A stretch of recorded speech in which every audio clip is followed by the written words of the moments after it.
day in StretchTember.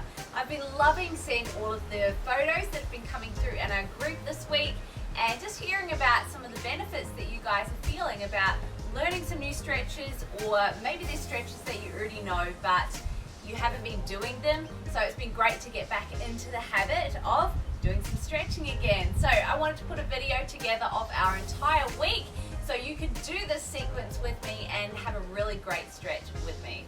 So our first stretch for the week, if you remember, day one was our garland stretch, and this is quite a challenging stretch to start with, especially if you're feeling a little bit tight in the backs of your legs or your calf muscles. So with me, we're going to come all the way down into garland. Now the trick with garland, and you might have found that the difference between garland and resting squat was not too much, but there were some small differences. So the thing you need to know for garland is you have your feet nice and wide and they're turned outwards. That's where the small difference is between the resting squat and garland. We come down into garland all the way down as low as you can, and the trick is to try and keep your heels on the ground, your chest up nice and tall, and big smile while you're down here. We're here to open up the pelvis and just stretching and lengthening through the backs of our legs. You want to try and hold that garland if you can for a good 10 seconds. After that, our day two stretch was the fan stretch. So from here, coming all the way down onto the ground. Now the fan stretch is a really cool one. And what you might have noticed if you watched the video from the fan stretch is there's a couple of different ways that you can actually advance the stretch. So coming with me down onto your knees, we're going to place our hand right under our shoulder. Take that leg out and arm to the sky, looking up at our top hand. What you want to feel here is opening through the inside of the leg here, and you might feel a slight stretch down the side of the body. Now to make that stretch even better, you can take that foot behind you. So we're opening up through the hips, looking up at that top hand, and take that top hand all the way back to open up through the chest as well. Again, holding that for a good 10 seconds. And coming back to the middle, we're going to do that through to even it up on the other side. So once you've found that position, take the foot back and open the stretch. Really open up like a big, beautiful fan. And coming back down. Our next stretch was the prowl stretch. Now, some of you that do VeroFlow classes with me might be familiar with the pigeon stretch, and this is a stretch that you're going to see a little bit later in the StretchTember month. The prowl stretch is slightly different.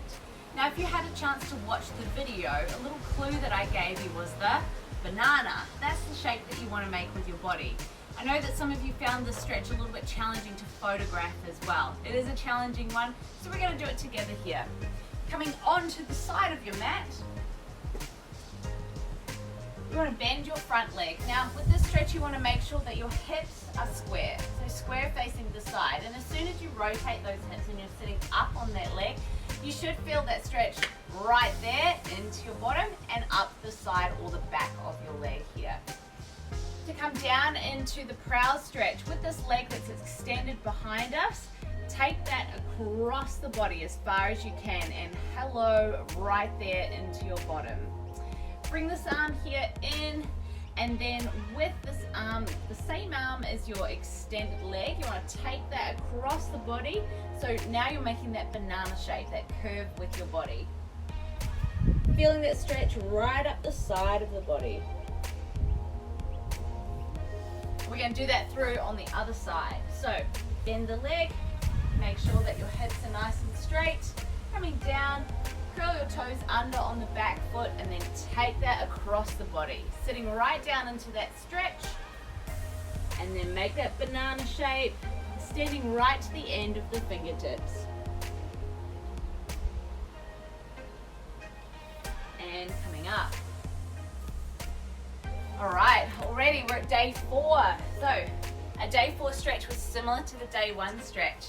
And this was quite a challenging one for some of you that might experience tight calf muscles.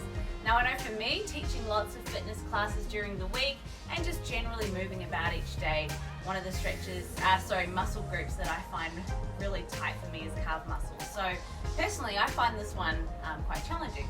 So our resting squat stretch was our day 4 stretch.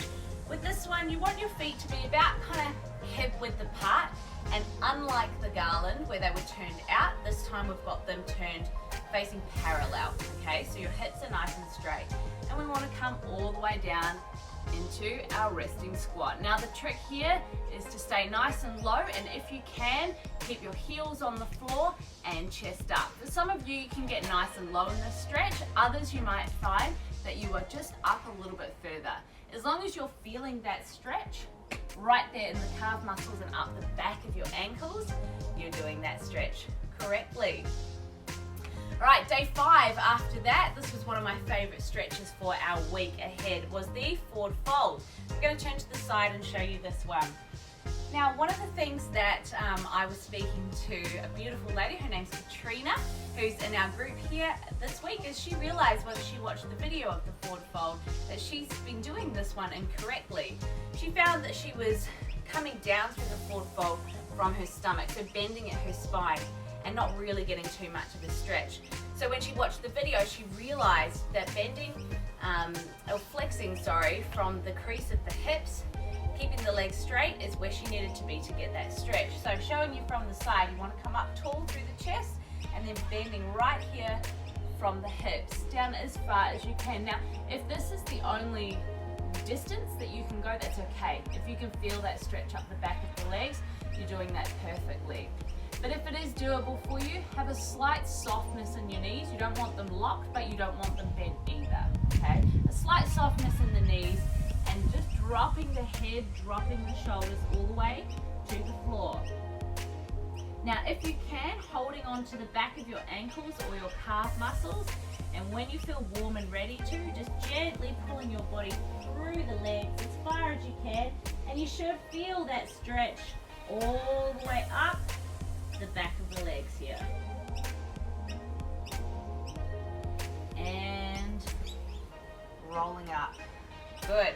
Our next stretch as part of our StretchTember stretch a day was day 6, our quads.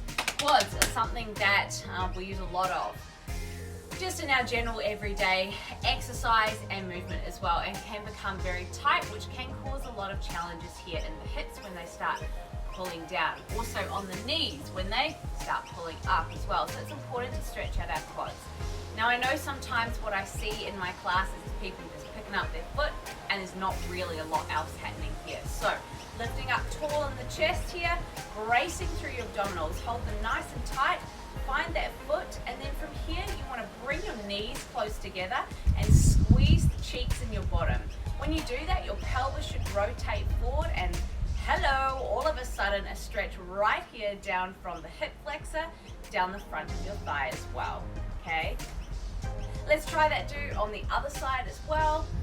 Engage the tummy muscles, find that foot, bring the knees together, squeeze the bottom, rotate that pelvis forward and lift your chest.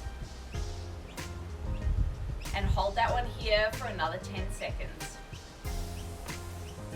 And last but not least, to wrap up day 7 of our first week of StretchTember is today's stretch, our calf stretch.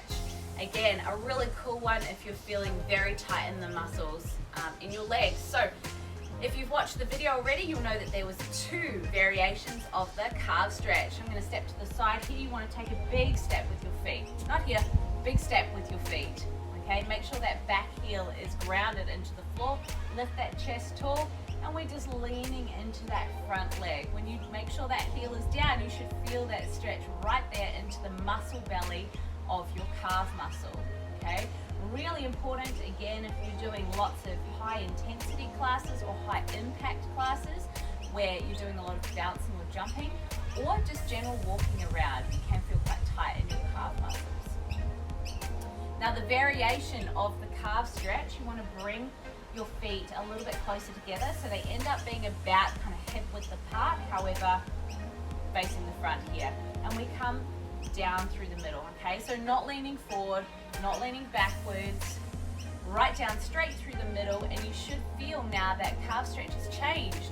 You'll feel that in the bottom of your calf muscle and around where your ankle is. So it's also almost in the attachment and the insertion point of the calf muscle at the bottom. Switch sides.